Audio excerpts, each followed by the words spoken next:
ভাবলাম 4K তেও একটা ভিডিও করা উচিত। এত সুন্দর ভিউ আপনারা কেন বাসায় বসে 180p তে দেখবেন, তাই না? 180p তে দেখার কোনো মজা নাই। সো আমি ভাবলাম আপনাদেরকে একটু 4K একটা ভিউ দেই। তো এই যে সেই সি এবং এই যে সেই মাউন্টেন, এই সেই মেরিন ড্রাইভ রোড, এবং আসলে আমার খুবই নৌকায় উঠে ছবি তোলার ইচ্ছা আছে। দেখি সেটা কতটুকু কি করতে পারি, যেহেতু টাইমের খুবই শর্টেজ। তো এখন আমরা আগে শুটা করবো। বাট দ্য ফ্যাক্ট ইজ, না না না লাগবে না, আমার এই দিক করেই হচ্ছে। আচ্ছা আমার একটা কথা, এটা না প্রচন্ড বালি বালি হয়ে আছে, আমি কি এটা পরে একবার ধু মেরে আসতে পারি? আমাকে ফুল রিজেক্ট করে দেওয়া হলো গাইস, ফুল রিজেক্ট। আসলে আমার একটা ক্যামেরা কিনতে হবে, বাস্তব কথা যেটা। আচ্ছা যতটুকু শুনলাম যে এই পুরোটুকু, ওই জন্য এরকম স্রোতের একটা আবির্ভাব আছে। এই পুরোটুকু কিন্তু পানি থাকবে এবং আসবে, ওই পানিটা কিন্তু ধীরে ধীরে বাড়ছে। সো দেখা যাক, আমরা তো ততক্ষণ থাকবো না, যতটুকু সে জানে আমাকে বলো। আচ্ছা আমি তোমার এই দিক করে, আচ্ছা আমি একটা কক্সবাজারে,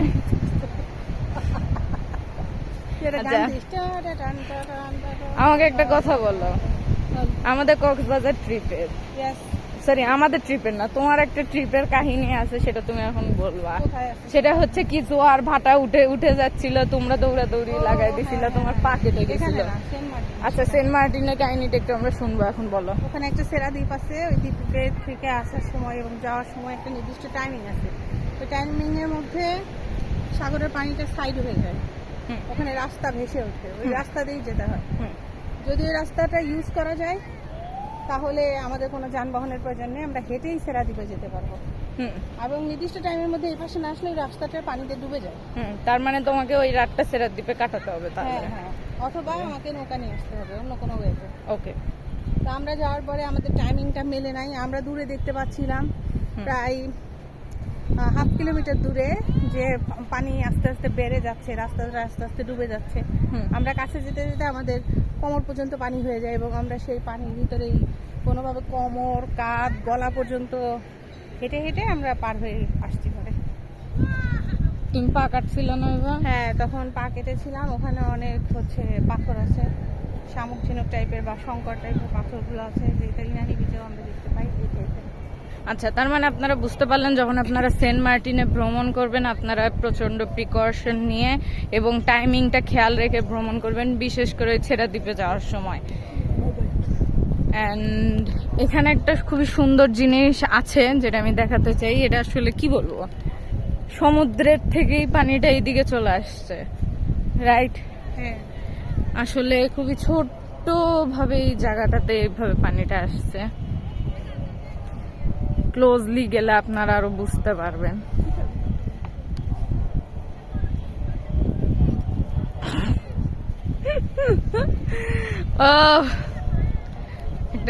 একটা মিউজিক দিস। আমি পানির মধ্যে দিয়ে হেঁটে যাবো এই হিল পরে, তাহলে হিলটা একটু পরিষ্কার হবে। হিলটা পানিতে ভিজানো নোংরা হবে। নোংরা হবে না, তাহলে যা, বিশ্বাস করো আমাকে। ডুবে যাস না। ডুবে ডুবে তো তো তো তো ডুবে গেলে বাঁচাতে আসবা। মাছ মাছ ওই যে দেখতে পাচ্ছিস, সেই যে মাছকে আমরা মারতে আসছি, দেখতে পাচ্ছ না? মনে হচ্ছে ডুববো এবার। মাটি নিচে যাবে। ধরবা দে, না তুমি আসো। সমুদ্রের মাছ। তো ও মাছ ধরবা, তারপর কি অ্যাকুরিয়াম কিনে দিবা আমাকে? এসে আসছে। আমার মায়ের থিওরি আমি ভুল প্রমাণ করে আবার হেঁটে যাচ্ছি যে পা যথেষ্ট পরিষ্কার হয়েছে। কি হয়েছে? কি হলো, পুরো চ্যানেলটা ভিজানো হয়ে গেল। তো কি হয়েছে, ভিজছ ভিজছ ঠিক আছে, কিন্তু ধরবো কাঁকড়া ভিডিও বান নাই কাকড়া বর্তমানে দেখতে না, ওই যে কাঁকড়া ওই যে দৌড়াচ্ছে, ওই তোকে বাজি করে চিচি করে দৌড় দিচ্ছে কাঁকড়া। তোকে আমরা বাজি করে খেতে চাই। সো আজকের আমার আউটফিটটাকে আপনারা কত রেটিং দিবেন? আমার এই আউটফিটের ব্যাপারে যদি বলতে যাই, এই আউটফিট আমার মা আমাকে আজ থেকে 2 থেকে 3 থেকে 4 বছর আগে আমাকে আমার বার্থডেতে কিনে দিছিল। কি মনে করে সে এত বড় সাইজ কিনে দিছে আমি জানি না, আমি তাকে প্রশ্নটা করতে চাই। যাতে আমার ভবিষ্যতে কিনে দিতে না হয়। তার মানে চিন্তা করেন আমার মা কতটা সঞ্চয়ী মানুষ, আর তাকে আমি বলছি মাল্টি ট্রিপ স্পন্সর করার কথা।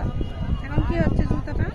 যাই হোক, যাই হোক না, হ্যাঁ আমার কি আর জুতা থাকবে এখন?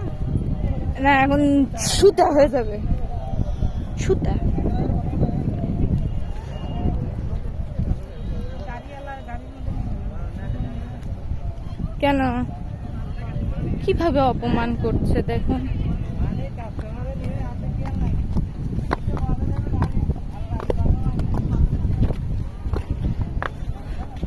তো এখানে সিঁড়ি সিঁড়ি এরকম আপনারা পাবেন। এইটা দিয়ে নেমেন, অন্য কিছু দিয়ে নামতে গেলে আপনাদের হাত পা ছিলে আপনারা উল্টা হয়ে পড়েও থাকতে পারেন, বা ডিগবাজিও খাইতে পারেন। ডিগবাজিও খাইতে পারেন। ডিগবাজি খাইতে পারেন, হ্যাঁ, পসিবিলিটি আছে। সো কোনো দরকার নেই সুন্দরভাবে সেজে এই বালির মধ্যে ডিগবাজি খাওয়ার। জীবনে আসলে কিছু সময় মায়ের কথা শোনা উচিত, কিছু সময়, সব সময় না, কিছু সময় মায়ের কথা শুনবেন। 50% 40% টাইম মায়ের কথা শুনবেন, 60% শুনবেন না।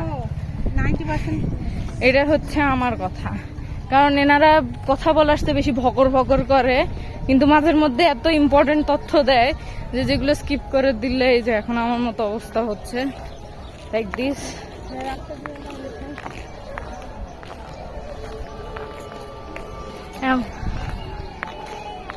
আচ্ছা তুমি তো বুদ্ধিমান, তাহলে তুমি কেন আমার মতো বোকার পথে হেঁটেছো? বাথরুম গেলাম তো।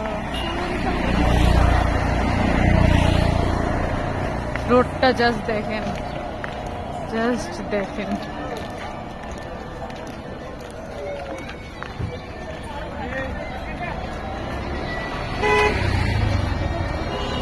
এই যে আরেকটা গুলবাহার আমাদের কাদের। কেন তোমাকে বলছে বিথি? এখানে এসো।